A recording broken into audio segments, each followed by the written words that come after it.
চীন, রাশিয়া, তুরস্ক, ইরান এবং যুক্তরাষ্ট্র প্রতি বছর বিলিয়ন ডলারের লাখ লাখ টন শসা উৎপাদন করে থাকে। কিন্তু এত শসা তো কেউ খায় না।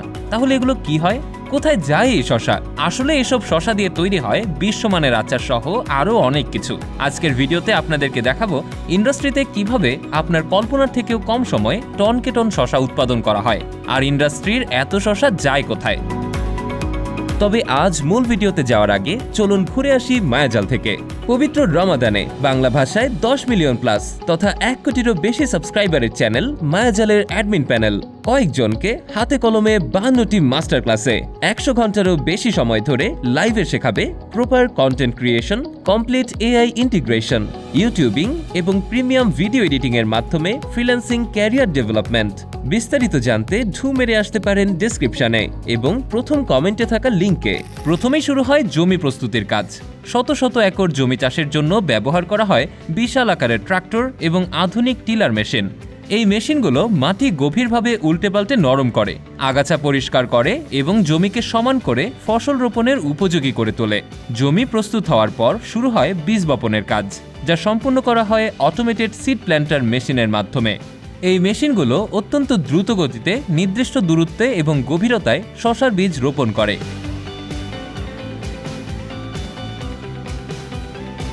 বীজ বপনের পাশাপাশি স্প্রিংকলার সিস্টেমের মাধ্যমে সেচের ব্যবস্থাও করা হয়, যা অটোমেটেডভাবে প্রয়োজন অনুযায়ী পানি সরবরাহ করে।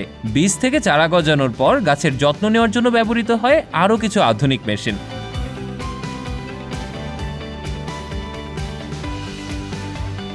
স্বয়ংক্রিয় স্প্রেয়ার মেশিনের মাধ্যমে প্রয়োজনীয় সার, কীটনাশক স্প্রে করা হয়, যা গাছের দ্রুত বৃদ্ধি নিশ্চিত করে। ফসলের যত্ন এবং পরিচর্যার বেশিরভাগ কাজই মেশিনের মাধ্যমেই সম্পন্ন হয়, যা শ্রম এবং সময় দুই বাঁচায়।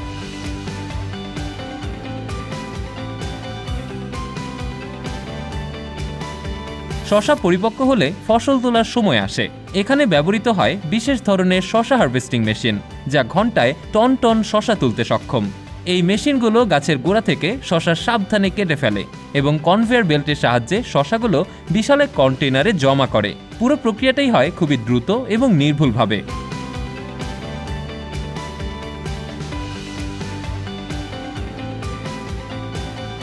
শসা ফ্যাক্টরিতে পৌঁছানোর পর শুরু হয় আরেকটা অত্যন্ত গুরুত্বপূর্ণ এবং জটিল প্রক্রিয়া। বিশাল ট্রাকে করে আসা টন টন শসা আনলোডিং ডকে নিয়ে যাওয়া হয়, যেখানে থাকে বিশাল আকারের হাইড্রোলিক লিফট এবং অটোমেটেড কনভেয়ার বেল্ট।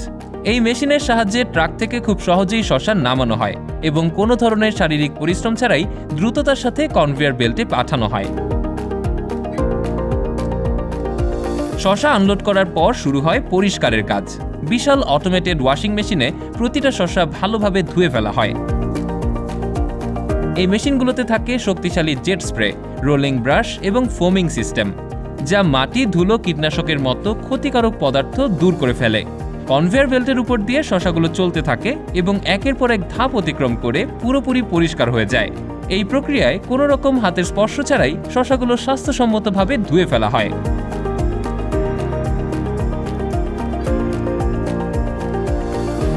শসা পরিষ্কার করার পর চলে যায় বাছাই করার জন্য। বিশাল আকারের বাছাই মেশিন বা সর্টিং মেশিনের সাহায্যে শসার গুণমান যাচাই করা হয়। এই মেশিনগুলোতে থাকে হাই রেজলিউশন ক্যামেরা এবং সেন্সর, যা প্রতিটা শসার রং, আকৃতি, আকার এবং কতটুকু সতেজ আছে তা যাচাই করে। ত্রুটিপূর্ণ বা খারাপ শসাগুলো স্বয়ংক্রিয়ভাবে সরিয়ে ফেলা হয় এবং ভালো মানের শসা আলাদা করা হয়। বাছাইয়ের পর শসা চলে যায় সাইজ অনুযায়ী গ্রেডিং মেশিনে। এই গ্রেডিং মেশিনগুলো শসার আকার অনুযায়ী স্বয়ংক্রিয়ভাবে বিভিন্ন ক্যাটাগরিতে তাকে ভাগ করে। ছোট, মাঝারি এবং বড় শসা আলাদা আলাদা সেকশনে চলে যায়। গ্রেডিং এর পর শুরু হয় প্যাকেজিং এর কাজ, যা পুরোপুরি অটোমেটেড প্যাকেজিং মেশিন দিয়েই করা হয়। এই মেশিনগুলো খুব দ্রুত গতিতে শসা নির্দিষ্ট আকারের প্লাস্টিক বা কার্ডবোর্ডের বাক্সে ভরে, তারপর সেগুলো সিল করে দেয়।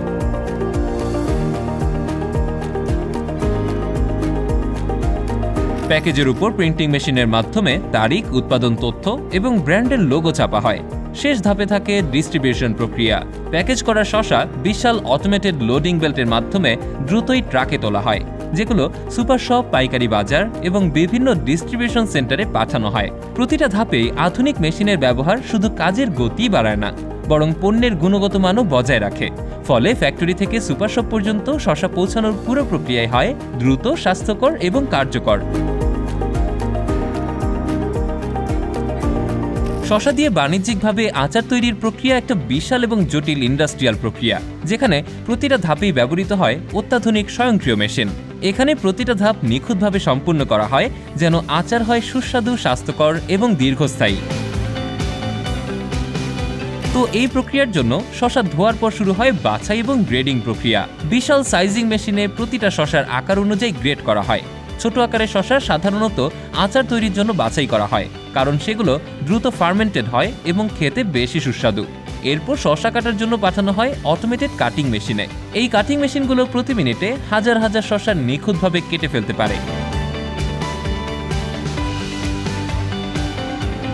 কাটা শসা এরপর চলে যায় বিশাল স্টেইনলেস স্টিলের মিক্সিং ট্যাঙ্কে। এখানে আচার তৈরির জন্য প্রয়োজনীয় উপাদান যেমন ভিনেগার, পানি, লবণ, চিনি, সরিষা, রসুন এবং অন্যান্য মশলা মেশানো হয়। এই মিক্সিং ট্যাঙ্কগুলো অটোমেটেডভাবেই সব উপাদান সঠিক অনুপাতে মিশিয়ে ফেলে, যাতে প্রতিটা ব্যাচে স্বাদের কোনো পার্থক্য না থাকে। মিশ্রণের পর আচার চলে যায় বিশাল একটা ফার্মেন্টেশন ট্যাঙ্কে। এখানে একটা নির্দিষ্ট তাপমাত্রা এবং আর্দ্রতায় শসাগুলোকে সংরক্ষণ করা হয়, আর এই ট্যাঙ্কগুলোতে অটোমেটেড কন্ট্রোল সিস্টেম থাকে যা তাপমাত্রা, আর্দ্রতা এবং ফার্মেন্টেশনের সময়সীমাও নিয়ন্ত্রণ করতে পারে। ফার্মেন্টেশন চলাকালীন শসার মধ্যে টক, ঝাল এবং মিষ্টি স্বাদ তৈরি হয়, যা আচারকে করে আরও সুস্বাদু। ফার্মেন্টেশন বা পাস্তুরাইজেশন শেষ হলে শুরু হয় বোতলজাতকরণের কাজ। বিশাল অটোমেটেড ফিলিং লাইন মেশিনের মাধ্যমে আচারগুলোকে বোতলে ভরা হয়। এই মেশিনগুলো একসাথে হাজার হাজার বোতল খুব দ্রুতই ভরে ফেলতে পারে। এরপর ক্যাপসিলিং মেশিনের মাধ্যমে বোতলগুলোর মুখ সিল করা হয়, যাতে কোনো ধরনের বাতাস বা জীবাণু ভেতরে প্রবেশ করতে না পারে।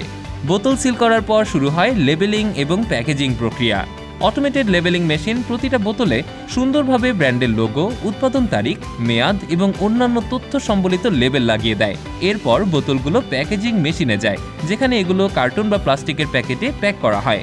সবশেষে এই প্যাকেজ করা আচার চলে যায় অটোমেটেড লোডিং বেল্টের মাধ্যমে বিশাল ট্রাকে, যা তারপর বিভিন্ন সুপার শপ, পাইকারি বাজার এবং আন্তর্জাতিক বাজারেও সরবরাহ করা হয়।